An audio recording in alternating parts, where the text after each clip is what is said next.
Halo, apa kabar? Kembali di Jurnal Barata. Pemerintah Jepang telah mengumumkan pada bulan Desember tahun lalu bahwasanya Jepang akan merencanakan peningkatan anggaran pertahanan mereka secara drastis di tahun-tahun mendatang.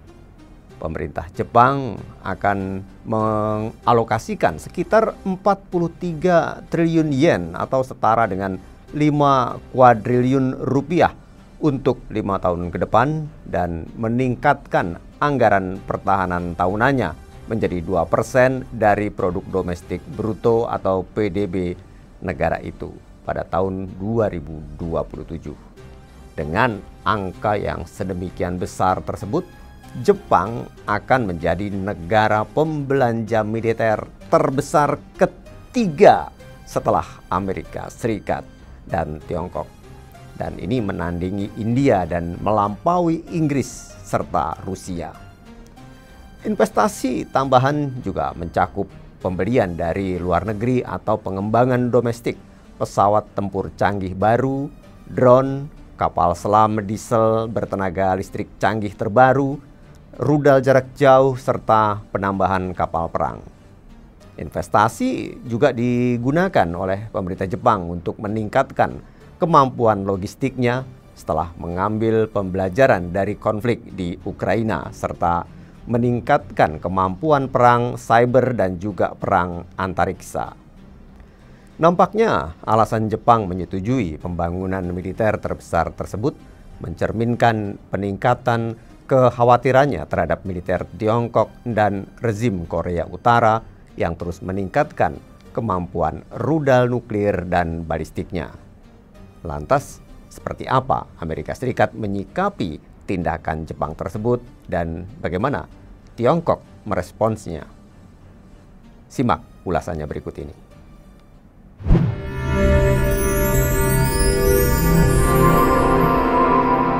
Jurnal Barata. Kita tahu dengan adanya peningkatan kekuatan militer Tiongkok dan Korea Utara yang terus-menerus menguji coba rudal serta invasi Rusia ke Ukraina telah membuat Jepang mengubah strategi dari yang tadinya menahan diri dalam persaingan senjata, justru sekarang mulai unjuk gigi di kawasan. Perdana Menteri Jepang Fumio Kishida mengatakan pemerintahnya telah menyetujui 3 dokumen keamanan, yaitu Strategi Keamanan Nasional atau NSS, kemudian Strategi Pertahanan Nasional, dan Rencana Pengembangan Angkatan Pertahanan. Langkah ini dilakukan untuk meningkatkan kemampuan pertahanan Jepang di tengah meningkatnya ketegangan di sekitar negara tersebut. Langkah-langkah baru tersebut menurut Kishida mencakup ketentuan yang akan memungkinkan Jepang untuk memiliki kemampuan serangan balik serta kemampuan untuk secara langsung menyerang wilayah negara lain dalam keadaan darurat dan dalam keadaan tertentu. Strategi baru Jepang ini tentu saja mendapat dukungan dari Amerika Serikat yang memiliki sejumlah perjanjian pertahanan bersama Jepang dan berjanji untuk mempertahankan wilayah Jepang dari serangan.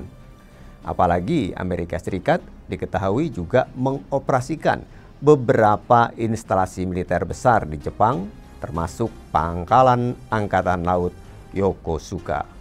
Menteri Pertahanan Amerika Serikat Lloyd Austin dalam sebuah pernyataannya menyambut baik perilisan dokumen strategi Jepang yang diperbaharui. Menurutnya, hal itu mencerminkan komitmen kuat Jepang untuk menegakkan tatanan berbasis aturan internasional dan Indo-Pasifik yang bebas dan terbuka. Austin menyebut Amerika Serikat mendukung keputusan Jepang untuk memperoleh kemampuan baru yang memperkuat pencegahan regional termasuk kemampuan serangan balik. Para ahli juga mengatakan pasukan Jepang sangat penting untuk setiap potensi operasi militer Amerika Serikat melawan Tiongkok jika permusuhan pecah. Oleh karena itu, Jepang berusaha untuk mematahkan pembatasan militer dengan dua cara, yaitu dengan meningkatkan pengeluaran militer dan mempromosikan kerjasama militer dengan sekutu Amerika Serikat lainnya sebagai bagian dari strategi global Amerika Serikat. Para ahli militer mencatat bahwa Jepang kini menandatangani perjanjian akses timbal balik dengan Australia dan Inggris yang telah menjadi aliansi militer Jepang. Jepang juga mempromosikan kolaborasi dengan Fakta Pertahanan Atlantik Utara NATO, yakni aliansi militer yang dipimpin oleh Amerika Serikat yang telah memainkan peran aktif dalam mendorong strategi Indo-Pasifik. Amerika Serikat pun lantas menyambut baik pengeluaran militer Jepang yang meningkat karena ingin sekutunya tersebut membantu mempertahankan hegemoninya. Sementara Amerika Serikat akan sibuk bersaing dengan Tiongkok dan Rusia dalam menangani krisis domestiknya sendiri. Inilah alasan mengapa Amerika Serikat memuji pendekatan keamanan baru Jepang. Lantaran Jepang berperan sebagai perisai, sementara Amerika Serikat berperan sebagai tombak. Perisai tersebut sekarang dapat digunakan untuk melindungi hegemoni Amerika Serikat dan menyerang musuh Amerika Serikat di kawasan. Inilah yang disebut dengan security dilemma atau dilema keamanan dalam studi hubungan internasional, yang mana ancaman militer Jepang akan memicu negara-negara lain di kawasan Asia Timur ataupun Asia Pasifik untuk memperkuat militer mereka. Sehingga perlombaan senjata pun muncul karena mereka merasa tidak aman di kawasannya sendiri.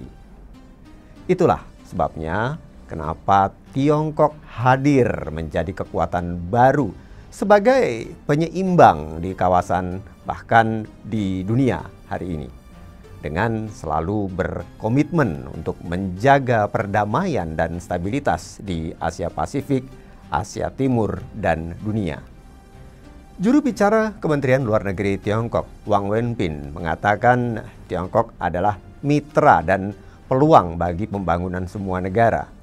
Pihak Jepang menurutnya telah mengabaikan fakta dan menyimpang dari komitmennya terhadap hubungan Tiongkok-Jepang dan pemahaman bersama antara kedua negara, dan tanpa alasan mendiskreditkan Tiongkok.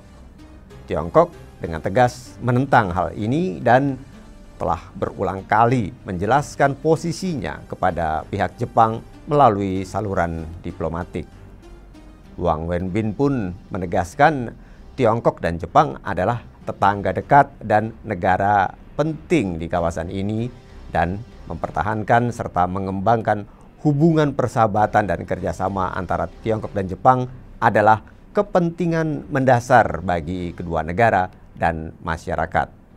Oleh karena itu, sekali lagi, Tiongkok mendesak kepada Jepang untuk mematuhi prinsip-prinsip dari 4 dokumen politik antara Tiongkok dan Jepang, serta secara efektif merefleksikan kebijakannya dan bertindak berdasarkan konsensus politik.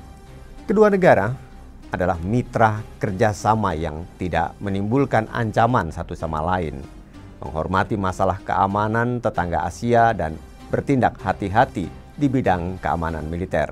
Sehingga dengan menggembar-gemborkan ancaman Tiongkok untuk mencari alasan bagi pembangunan militer Jepang, itu pasti akan gagal.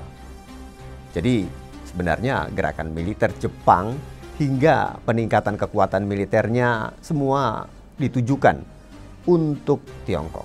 Hanya saja Jepang tidak mencari konfrontasi militer langsung dengan Tiongkok, melainkan untuk memperkuat kekuatan militernya sendiri melalui promosi sensasional.